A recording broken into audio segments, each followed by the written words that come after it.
168-ի հարգելի հետևողներ, մեր զրուցակիցը Հայաքվեի վարչության անդամ Ցոլակ Ակոբյանն է։ Ցոլակ, դուք եւս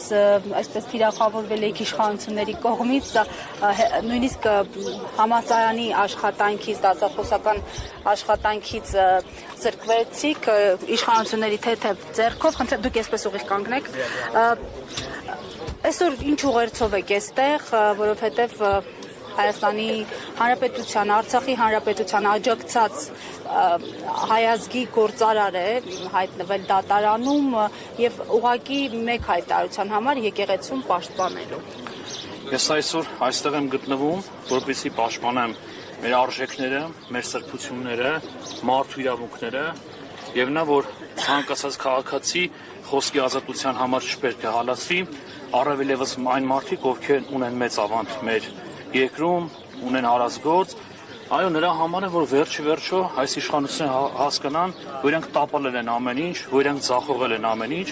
եւ փոխանակ խելոք սիրուն դյում գնան շարունակում են իրենց վարած քաղաքականությունը, ապօրինությունները եւ մեկը մյուսի հետևից նոր հոդվածներ են իրենց վրա ավելացնում։ Ես վստահ եմ, որ պատասխան են տալու ամեն ինչի համար, դատվելու են այս իշխանությունները, որտեղ հիմա դժվար է գտնել քրեական օրենսգրքում ինչ-որ մի հոդված, որ իրենք չեն խախտել։ Իրենք հանուն պետության են կանում, չենք ուզում, որ հիբրիդային անվտանգությունը խախտվի պետության։ Ակնարկում են ռուսական ազդեցության մասին։ Ակնարկում են ռուսական ազդեցության մասին, բայց ակնհայտ տենում ենք այստեղ թուրքական, ադրբեջանական ձեռագիր, իրանք ընկնում են այն մարդկանց հետևից, այն մարդկանց հետապնդում, որոնք մտածում են ազգային արժեքների մասին եւ թույլ տվեք կասկած հարուցել, որ այո, իրանք կատարում են կոնկրետ թուրքական, ադրբեջանական հրահանգը։ Եք վախենում թիրախավորվել նորից։ Ես արդեն շուտվանից չեմ վախենում ոչնչից,